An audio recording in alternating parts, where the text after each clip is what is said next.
Let's talk about those 2 fourth-round picks, Roschon Johnson, who obviously wasn't going to get a ton of touches because Bijan Robinson is there, and you're giving him the ball, and Tyler Scott, who I think is really, really interesting. Break down the tape for us on both guys, Matt. What did you see? Well, with Johnson, 6'2", 219, downhill power. Get him on a north-south track. Has explosive playability, excellent in pass protection, can catch the ball out of the backfield.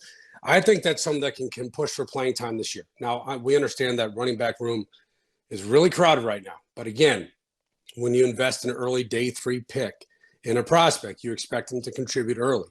I think he has the future of an early down runner for this football team. Someone that can handle heavy volume, someone that can run through tackles, someone that can move the sticks. There's a lot of value to that. Plus, with that ability to play in pass protection, that earns you more reps. That earns you more reps in the football field, in addition to what he did in college as a special teams player. And I know no one wants to talk about special teams after the draft. I get it.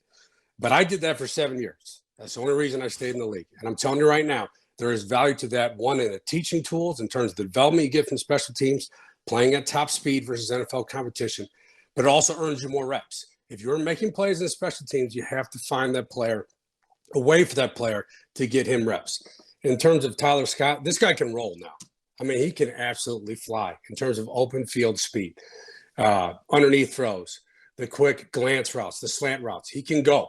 Can get down the field vertically as well. Now, with most of these young receivers, they're going to need more refinement in terms of their route running. But you're going to understand that stuff. You're going to learn that stuff when you get into NFL practice settings, get into camp, get into preseason games. You're going to find out what you can do, what works, what doesn't work.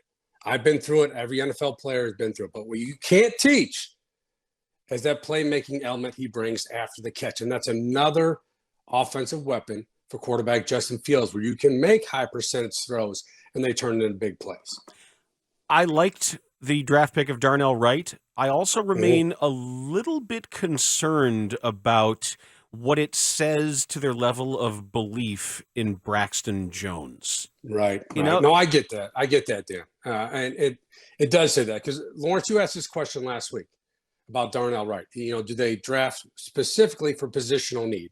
What we're saying in that is playing on the right side of the offensive line. They did that, okay? And that does tell you, Dan, that they do believe in the left tackle. Now, understand, that doesn't mean forever. It just means for now. And they must feel comfortable enough, Dan, to where they have their 2 offensive tackles right now. And they think they can be productive for those offensive tackles. They can protect the quarterback, and they can win football games. But again, it's a year-to-year evaluation. But to answer your question, short-term look, they must believe that he is a left tackle because they just drafted their right tackle of the future right now. When you turned on the tape on Tyreek Stevenson, what did you see? Well, I'll even go before that, Lawrence. I watched him at the Senior Bowl in Mobile. He had an excellent week in terms of coverage, his competitiveness in coverage, his ability to transition on the football from off-man or off-zone coverage, and just his overall play demeanor. I'm telling you right now, when you look at this Bears secondary and what they're building right now, they got some guys back there now, some guys that will strike you on contact. And you guys know what I believe in when it comes to secondary play. We can talk about ball skills, range, all that stuff. You look at the makeup of this secondary and what they're adding, and that they just added to the draft. They have guys that have a physical and aggressive play demeanor. That means something to me. That's how you build a secondary from the ground up. That's how you build a secondary that intimidates week in and week out. And that's how you build the secondary that where you catch the football or you get past the second level as a ball carrier, someone is going to come downhill and strike you with their pads. I think he's an excellent fit for today's NFL in terms of he has the size and physicality to match up on the boundary. What I mean by that is when you go 3-by-1, trips, 3 receivers to the field, that boundary X, that backside receiver is usually a tough matchup. He has the physicality to do that. He can jam and sink and cover 2. And the number one thing with me is he will tackle. So I think he's someone that pushes immediately to start, when they have 5 defensive backs in the field. You put Gordon inside, he's your boundary corner. Well, that's the next thing I wanted to ask you was about Kyler Gordon and what his tape last year with the Bears looked like when he was playing in the slot. I think that's his natural position. I thought that off his college tape at Washington. I thought that was where he was at his best because, playing in the slot is very hard. It doesn't matter if it's zone or man. You still have to match and carry in zone coverage, so it's very similar. You have to be able to play multiple releases. You have to tackle in space. You have to blitz. You have to be a physical, tough, and smart football player, and you have to have some lateral change of direction skills to your game. I think he has all that. I think it's a good fit for him, especially when the Bears do bring pressure and bring their slot pressures. He's a guy that understands how to blitz. And trust me, there's a technique involved in that. I learned that the hard way in my first start. I was with the Rams against Atlanta Falcons in blitzing. You run in there straight up and down, someone is going to bury you in the ground, okay? There's a technique to it, just like coverage, just like tackling. And Gordon has that technique. He has a savviness about him when he has to blitz. I always thought that blitzing in a one-gap scheme can be more awkward than in a two-gap scheme, just because everybody's trying to get into those spaces.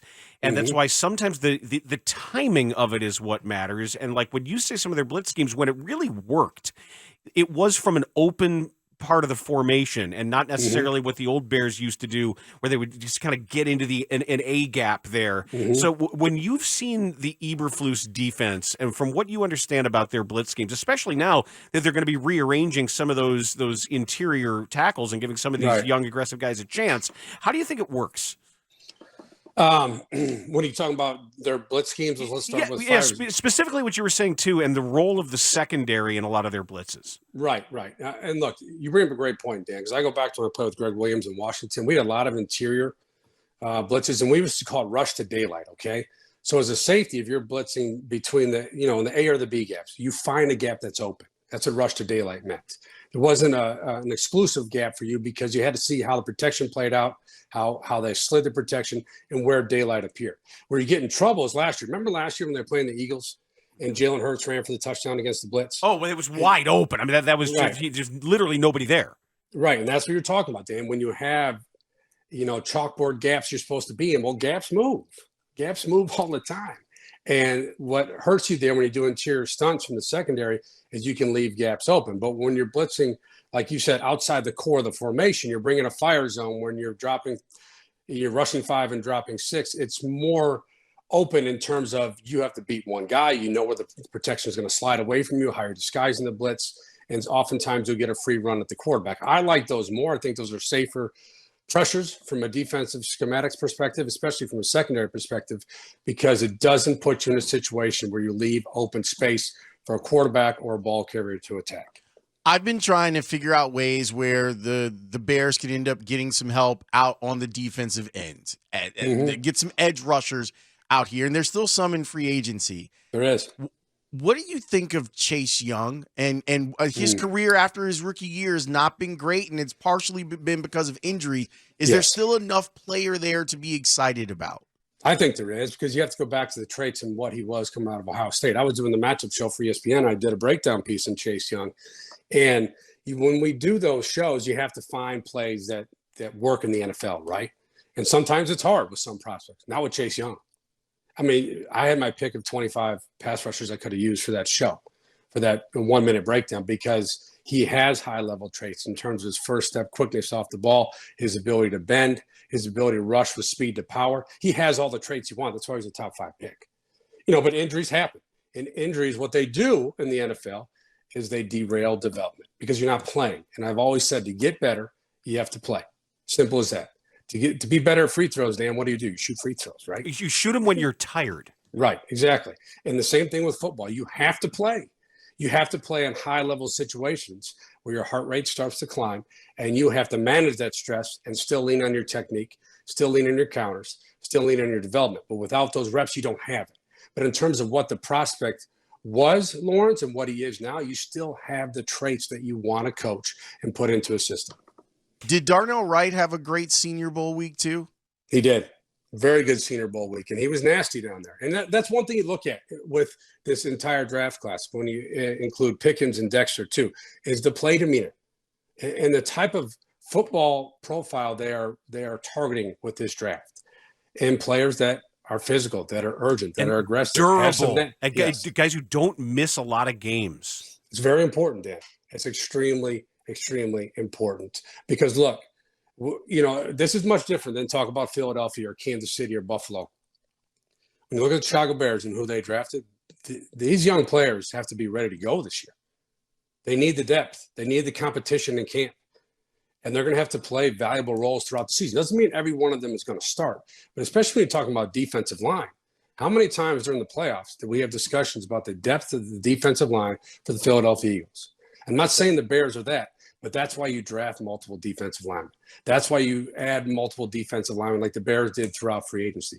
They're trying to create depth and competition for that first line and to have a second line that's ready to go and get after the quarterback as well. I want to talk about the team that's now in place and the offensive line that's now in place, because it looks like it's going to be Cody Whitehair, Nate Davis, and then Darnell Wright as your middle to the right side. Yep.